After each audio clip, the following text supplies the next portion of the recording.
Dios te bendiga, buenas tardes. Estamos en el libro de Juan, vamos a seguir analizando el libro de Juan, lunes 13 de marzo. ¿Qué vamos a ver en el libro de Juan? Vamos a seguir analizando el capítulo de Jesús y la mujer samaritana. Vamos a terminarlo, en el otro no lo pude terminar, probablemente sí. Vamos a ver a partir del versículo 21 del capítulo 4 del libro de Juan. Dice: Jesús le dijo: mujer, créeme que la hora viene cuando ni en este monte ni en Jerusalén adoraréis al Padre. Entonces aquí Cristo le está revelando algunas cosas que van a suceder en el futuro. Lo que pasa es que ya Dios había tratado con Israel. Muchas veces, incluso Cristo mismo dice cuando lamenta sobre Jerusalén: ¿cuántas veces quise reunir a tus hijos bajo tus alas? ¿Verdad? Entonces, aquí Cristo estaba diciendo que Jerusalén iba a ser destruida. Lo que pasa es que había como un tipo de idolatría hacia la ciudad de Jerusalén por ser la capital del reino, ¿verdad? Porque estaba el templo, no por ser capital presente, sino porque estaba el templo. Había mucha idolatría por el templo, ¿verdad? De hecho, cuando los judíos oran, eh, apuntan hacia el templo, ¿verdad? Es casi como un tipo de idolatría que los judíos tienen en ese sentido. Entonces, Dios se enoja con ellos porque tienen muchas tradiciones, muchas costumbres. Incluso Cristo se los reprocha, ¿verdad? Porque guardáis las costumbres, las tradiciones, pero dejáis la más importante, que es la ley y los mandamientos. Pero entonces, eh, aquí Cristo le está diciendo que eso iba a acabar. Eso del templo iba a acabar, iba a ser destruido. De hecho, en nuestro día solamente existe un solo muro de aquella construcción, de aquel templo, un solo muro, ¿verdad? Entonces, y dicen que es parte del templo, no están como muy seguros. Pero bueno, pero es muy triste, ¿verdad? Que de lo que alguna vez fue un templo espléndido, ¿verdad? Con una puerta, con puertas muy hermosas, no tan solo había una, sino que cuando recién fue inaugurado, el templo era muy hermoso porque por dentro estaba cubierto de puro oro, ¿verdad? Y, y de todo eso nada más quedó un muro de pura piedra. Dice: vosotros adoráis lo que no sabéis, nosotros adoramos lo que sabemos, porque la salvación viene de los judíos, ¿verdad? Diciendo que el Mesías venía de ahí, de la tribu de Judá, vivió como judío, nació como judío, se circuncidó, ¿verdad? Hay algo muy interesante que escuché hace un tiempo de un pastor, no me acuerdo el pastor, creo que fue de Dios Salas. eh, Dice que Cristo nació como un animal. ¿Qué quiero decir? Como, bueno, supone que Cristo es una ofrenda, ¿verdad? Que es como una oveja, Cristo. ¿Verdad? Dice que cuando Cristo nació, literalmente parecía como una oveja, porque fue en un establo, ¿verdad? Entre animales, entre paja y esas cosas. Y los que fueron a ver cuando nació Cristo fueron pastores. O sea, pastores de verdad, pastores de animales. Entonces, cuando Jesucristo pareciera que hubiera sido un cordero, ¿verdad? O sea, un animal cordero, porque nació en un establo rodeado de animales, y estos pastores fueron a verlo. Entonces, eso es lo que yo creo que era de los alas. Pues entonces, dice, porque la salvación viene de los judíos, ¿no? Dan a entender que el Cristo tenía que ser judío, ¿verdad? De hecho, los judíos eh, actuales de ahorita esperan a, a un Mesías, ¿verdad? Pero no esperan a Cristo, porque sabemos que Cristo va a volver, pero no esperan a Jesús, esperan a otro tipo de Mesías, ¿verdad? A uno que supone que va a devolverle la gloria a Israel y esas cosas. Pero entonces no esperan a Jesús, pero ellos dicen que Jesús, que el Cristo nunca ha venido. Y ellos esperan un Cristo, un Hijo de Dios, pero ellos dicen que nunca ha venido. Entonces dice: mas la hora viene y ahora es cuando los verdaderos adoradores adorarán al Padre en espíritu y en verdad. En espíritu y en verdad, porque también el Padre de tales adoradores busca que le adoren. ¿Qué cosa en espíritu y en verdad? Honestamente, sin doblez, sin doble ánimo. Eso es en espíritu y en verdad. De hecho, se supone que es en nuestros días. ¿verdad? Que en nuestros días que vamos a ver ese gran avivamiento. De hecho, no, a lo largo de la historia ha habido avivamientos, ¿verdad? Y y,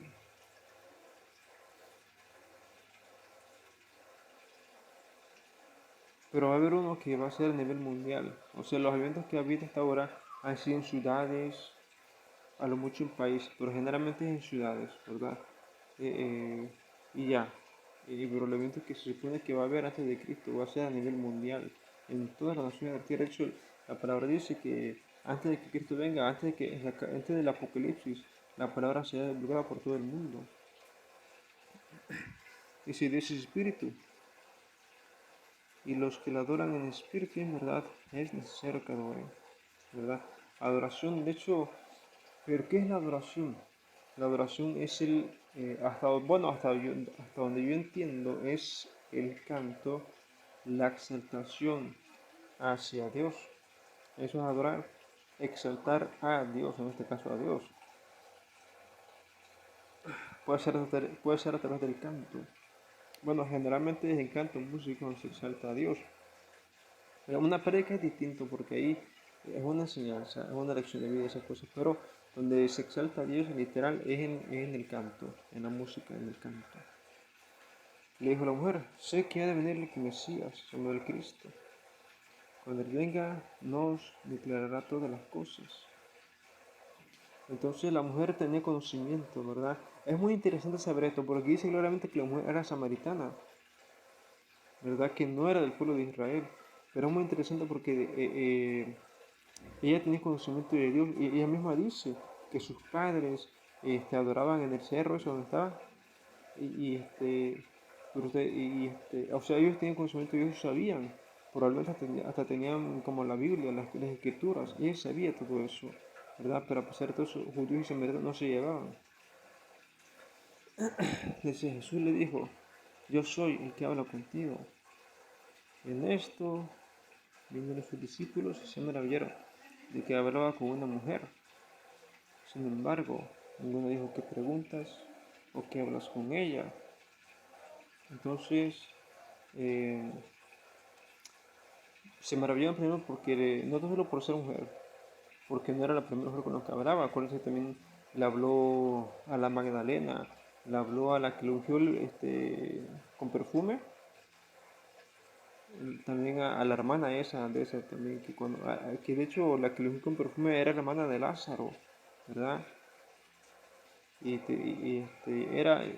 Fue también, acuérdense que había una mujer que tenía una hija que se le había muerto, algo así. La mujer de Sirofenicia, ¿verdad? O sea, no fue ni la primera ni la única, la samaritana.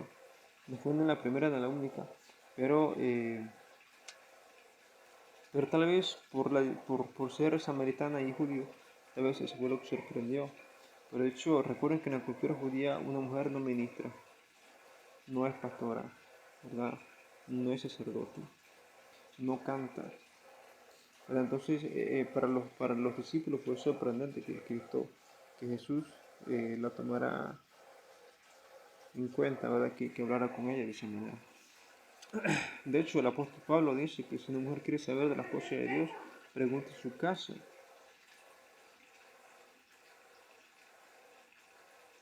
Entonces la mujer dejó su cántaro y fue a la ciudad y dijo a los hombres, venid, veo un hombre que me ha dicho todo cuanto he hecho, ¿no será este el Cristo?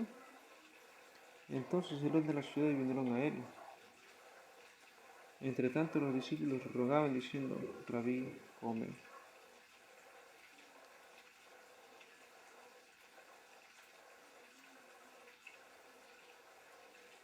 Entonces, esta mujer creyó por lo que Cristo le dijo, ¿verdad? Porque claramente le estaba diciendo eh, o sea, Cristo le daba detalles de su vida, que esa mujer no le había contado a nadie, ¿verdad? De que has tenido 5 maridos y que sabe qué. Eso sorprendió a la mujer, entonces ella se dio cuenta que no era una persona común, ¿verdad? Entonces fue con lo de la ciudad y le dijo, mira, es que ayer tal persona me dijo esto y esto en mi vida y yo creo que este es el Cristo. Pero entonces salieron de la ciudad y fueron con Jesús. y la vieron, ¿verdad? Entonces, dice, entre tanto los discípulos lo rogaban diciendo, Rabí, come. Recuerden que Cristo los estaba esperando, que los había mandado por comer o algo así, y los estaba esperando. Tal vez Cristo iba por el agua y los discípulos por la comida, quién sabe, pero definitivamente eh,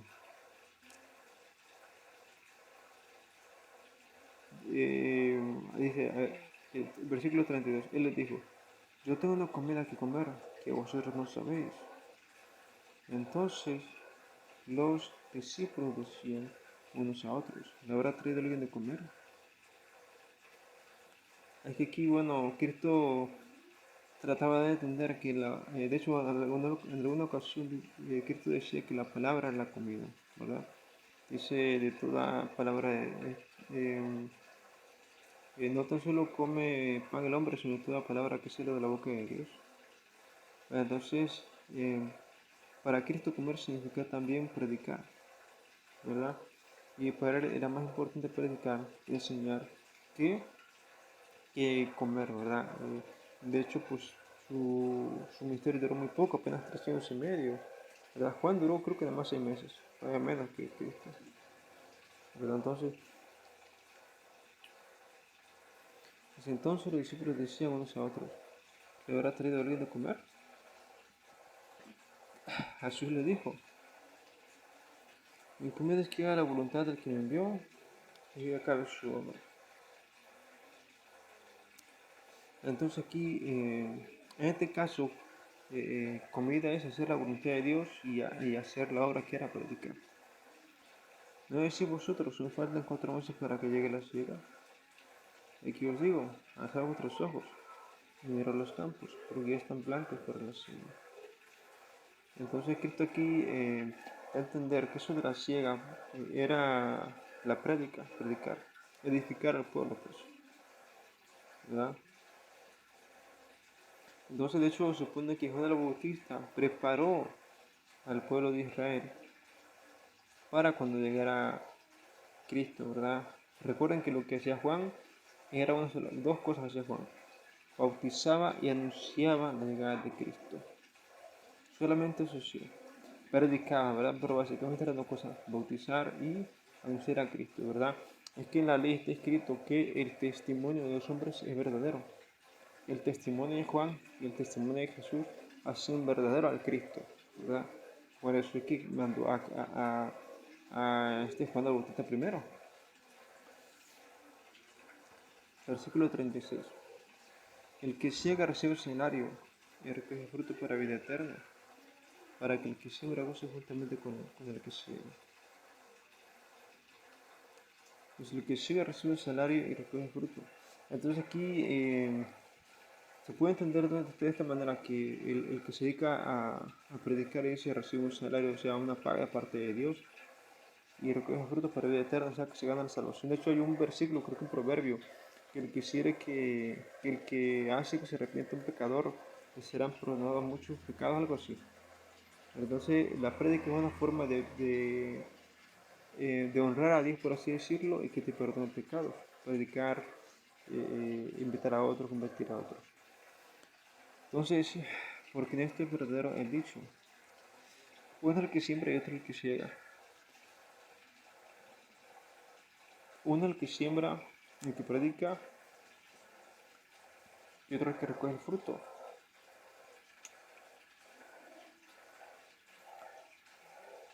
En este caso, de entender que el que siembra es, es un pastor, ¿verdad?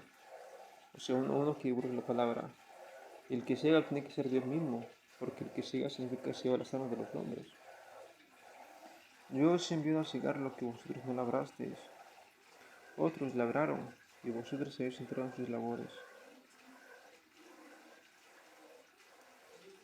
Y muchos de los samaritanos de aquella ciudad creyeron en él por la palabra de la mujer, que daba testimonio diciendo, me dijo todo lo que he hecho. Entonces aquí Cristo, de hecho recuerden que Cristo mismo decía, yo vine por los judíos, ¿verdad? Pero luego, conforme se fue desarrollando el misterio de Cristo en esos 3 años y medio que tuvo aquí en la tierra, los mismos judíos lo rechazaron. Y por eso se fue con pecadores y publicanos. porque los judíos no lo querían. Recuérdense que la primera vez que se metió un templo, eh, lo querían tirar por un despeñadero. Y Jesús escapó entre ellos, ¿verdad? Entonces, aquí la mujer dice, la mujer daba testimonio, este no es una persona normal, este me ha dicho lo que he hecho, ¿verdad? Entonces vinieron los samaritanos a él y le rogaron que se quedase con ellos y se quedó allí 2 días. Creo mucho más por la palabra de él. Dice a la mujer, ya no creemos solamente por tu dicho, porque nosotros mismos hemos oído y sabemos que verdaderamente este es el Salvador del mundo, el Cristo. ¿Verdad? Entonces aquí la gente se dio cuenta de que este era el Mesías, ¿verdad? Que este era el Cristo. Pero recuerden que el Cristo no fue con palabras, también hacía milagros, ¿verdad? También sanaba enfermos, lo que le daba mayor credibilidad. Recuerden que ni siquiera Juan el Bautista hacía milagros.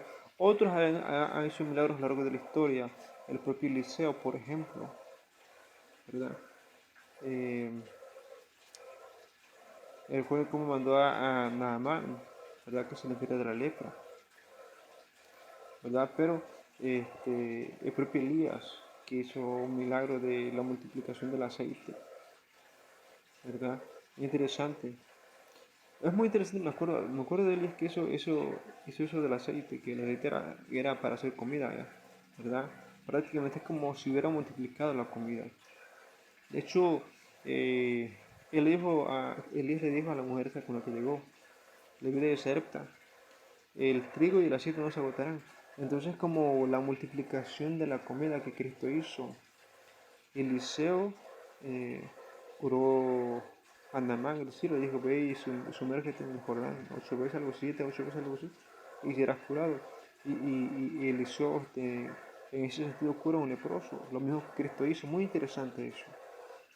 Entonces, como dijo Cristo, no fue el primero que hizo milagros, ¿verdad? Pero, pero eso le da más credibilidad, ¿verdad? De hecho, otro gran milagro que se hizo fue cuando se abrió el mar, ¿verdad? Con Moisés. Y con Josué también se abrió un río, no un mar, pero sí un río se abrió y pasaron los judíos, ¿verdad? Me parece que también fue el Jordán el río que se abrió.